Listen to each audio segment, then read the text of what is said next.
We were in Hoima recently. On the weekend. Saturday, Sunday. The lines of the people. I hope they have the video. Those are in a video. Fire conference. The lines of the people coming from the fire Believers conference. Those are the people who are lining up to come. Just for the morning.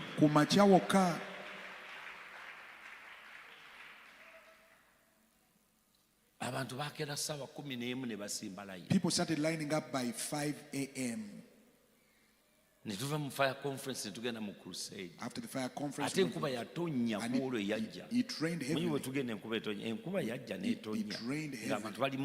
when people were in the tent. People at the crusade ground were already full.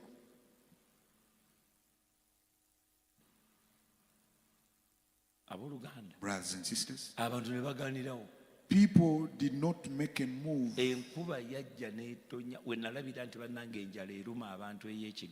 rained heavily, so I realized people have the hunger for the word. It rained so heavily. Yeah. It rained so heavily. But afterwards, it stopped. Around 7 p.m. Some of that image in the sky on the cloud. Satan was furious. He was furious. You see? You see that image? Huh? Genda maaso tambuza ojja kiraba ekinaatuuka bakyetegereze.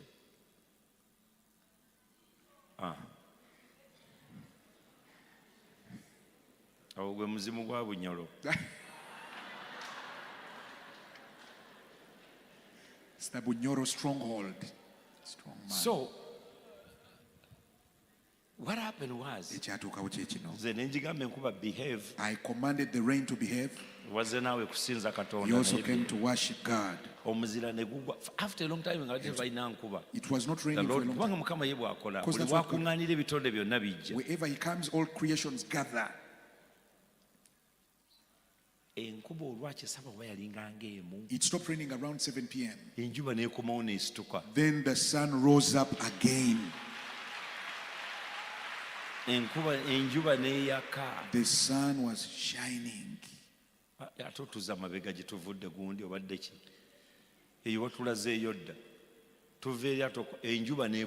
Then the sun was shining again.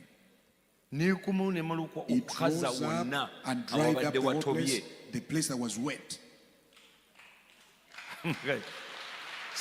Sometimes you look at these things. Say, oh, we have such a living God. Then the sun rose up, dried the ground. People came and they had the message. In about 30 minutes, miracles started happening. We have a living God here. We have a living God. That boy had never walked before. That woman. He was pregnant for 2 years. She was pregnant for 2 years. She was not feeling any fetal movement. Then she felt labor pains. The baby started kicking. And she went into labor. There is a living God that you cannot play or joke with.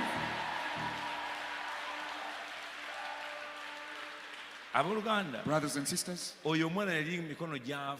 she had lost her hands. The miracles I saw, cripples living wheelchairs. A man was overrun by tractor. He was overrun by tractor. After overnight, I left. meeting and a delegation is with the manga. I had international delegations. I left around 1 p.m. on Saturday. I had to be in the fire conference. I was in prayer all night. Me, I'm not complaining. I'm not. Because there are people out there who are idle. Oh God, how I wish you can use me. I'm not complaining.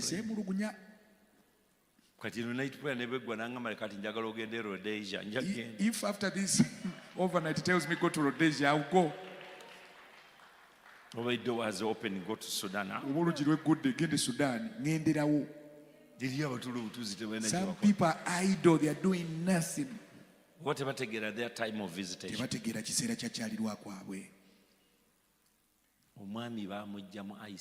They brought that man from the ICU.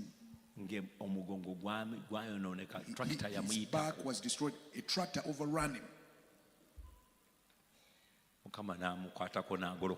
The Lord touched him. He rose up and walked. God filled the pastors with the Holy Spirit. One gentleman was saying, he spoke to me today. He said, Pastor, 2 years ago, God told me to give you cows. Do you know the anointing? The anointing breaks and destroys you. He fought with it until when he came to Hoima, said, God, let me give him the cows. It was after I saw the cow. Cows into the Benihin meeting. I wanted people to buy affordable food. So I gave in my goods. The gentleman brought 22 cows. And the wife brought a cow with a calf. Brothers and sisters, whoever tells you when you give, you lose. They delivered the cows at the farm today.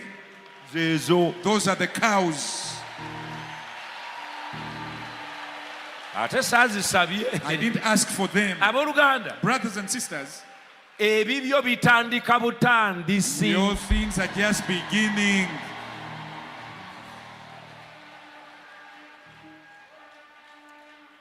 You have to understand. I don't know what to tell you. You who gives for the gospel, you'll be overwhelmed. God has already commanded people to build a house for you, but you're not aware of it. You're not aware of it.